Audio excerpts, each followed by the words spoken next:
In the tangled bayous and tea-colored rivers of the Mobile-Tensaw Delta, a cast of whiskered legends prowls the depths. These waters are home to some of the South's most iconic freshwater fish, and few evoke more reverence than the catfish. I'm your host, Stu Donald. Let's head to the Delta. Let's start today's adventure off with the blue catfish. Stout and powerful, cruises the deeper channels with a telltale bluish-gray shimmer and is basically the heavyweight champ of southern rivers. Big, bold, and built like a whiskered torpedo. Native to the mighty Mississippi, Missouri, Ohio, and Rio Grande basins, this aquatic bruiser can grow over 5 feet long and tip the scales at more than 140 pounds at tops. Its look? Think slate blue back, silvery sides, and a belly so wide it can moonlight as a marshmallow. With a tail fin forked like a tuning fork and 8 whiskers, like barbells that double as underwater flavor sensors. It's the kind of fish that doesn't just swim, it prowls. Blue cats are all about the big water, deep pools, fast-moving rivers, and reservoirs with sandy or rocky bottoms. They're not picky eaters either. If it moves, or even if it doesn't, it's probably on the menu. Shad, frogs, crustaceans, bugs, mollusks, and the occasional unlucky fish that wandered too close, including catfish. They are nocturnal snackers, using their barbells to sniff out dinner in the dark like underwater bloodhounds. And if there's a school of bass nearby, you better believe the blue cat is lurking behind them like a shady character in a fishy alleyway, waiting for scraps. Anglers love them for their fight, their size, and their sheer attitude.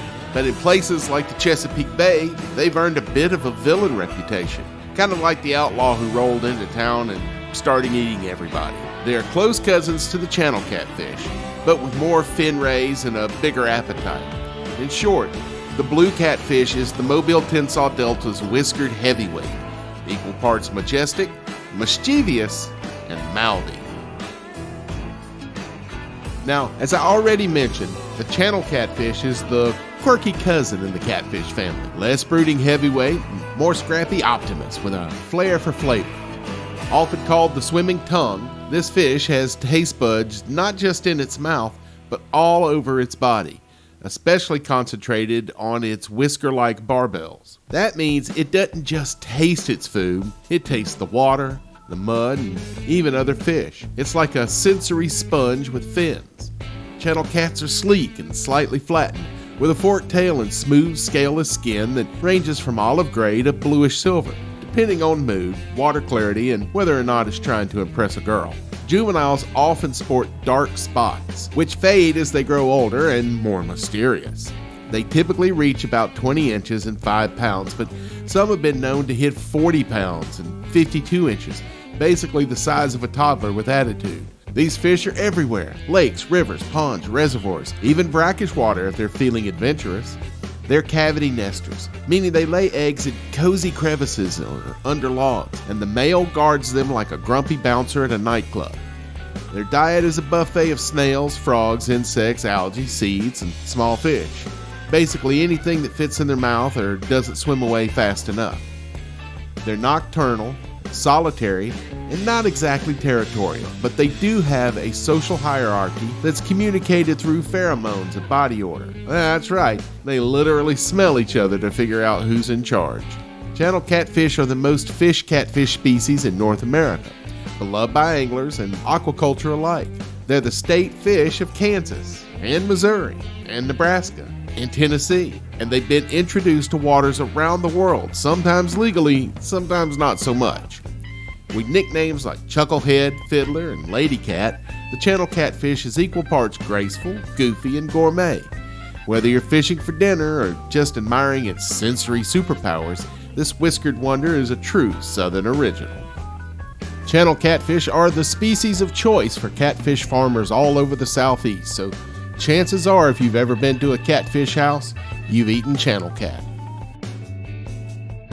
Now my personal favorite, not just to catch, but especially to eat. The Flathead Catfish is the grumpy old outlaw of the river world. Big, solitary, and unapologetically carnivorous. With a head shaped like a shovel and a jaw that juts out like it's perpetually annoyed, this fish doesn't just prowl, it dominates. Growing up to 61 inches long and tipping the scales at over 120 pounds, flatheads are the second largest catfish in North America, right behind their cousin, the blue cat. Their mottled olive brown bodies and pale yellow bellies give them a camouflage that screams, "I'm here, but you ain't gonna see me." And you'll never see me coming. Unlike their scavenger cousins, flatheads are picky eaters with a taste for live prey. As juveniles, they snack on insects and crawfish, and once they hit about 10 inches, they go full predator mode, devouring sunfish, shad, carp, bass, and even other catfish. They're basically the river's version of a mob boss. Territorial, nocturnal, and not afraid to eat their own kind. Their feeding style is pure ambush. They'll lie motionless on the riverbed, mouth agape, waiting for something unlucky to swim too close. And bam! It's lights out. Flatheads prefer deep, slow-moving rivers and reservoirs with plenty of submerged logs and overhanging banks to hide under. They're homebodies, rarely staying more than a mile from their favorite log or rock pile.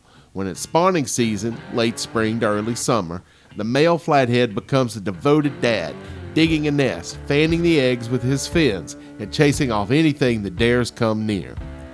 And when he's not parenting, he's probably sulking under a tree root, waiting for nightfall to go hunting. With nicknames like Mudcat, Shovelhead, Yellowcat, Tabby Cat, and Granny Cat, yeah, that's real. The Flathead Catfish is a southern legend with a face only a mother could love and an appetite that could clear a pond. Whether you're fishing for glory or just trying not to become dinner, one thing's for sure, when a flathead bites, you'll know it. The white catfish are also called a white bullhead. It is a compact fork-tailed species native to the eastern U.S. It thrives in both freshwater and brackish environments, making it one of the most salt-tolerant North American catfish. Bullhead catfish, which include species like yellow, brown, and black bullhead, are tough, bottom-dwelling survivors found in slow-moving waters across the continent. They're known for their squared tails, nocturnal habits, and ability to tolerate low oxygen and murky conditions. Another fish that swims in this delta is the spoonbill catfish, which is nothing of the sort. Also known as paddlefish or American paddlefish, it is often mistaken for a catfish, but it is in truth something far more ancient. This odd-looking fish sports a long, paddle-shaped snout brimming with electroreceptors.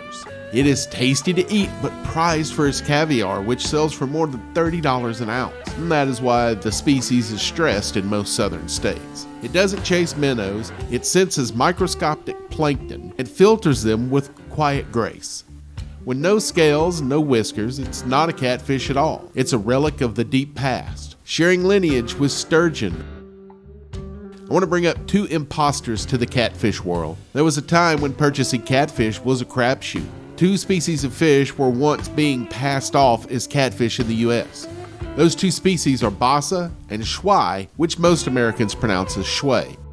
But they answer to many names: Vietnamese catfish, sansuchi, suchi, pangasius, tra, becky, river cobbler. Every time customers find out what they are actually eating, the purveyors just change the name. Both fish are farmed on the Mekong Delta in Vietnam, which is formed by the confluence of three of the world's 5 most polluted rivers, and they come together to create the world's most polluted body of water.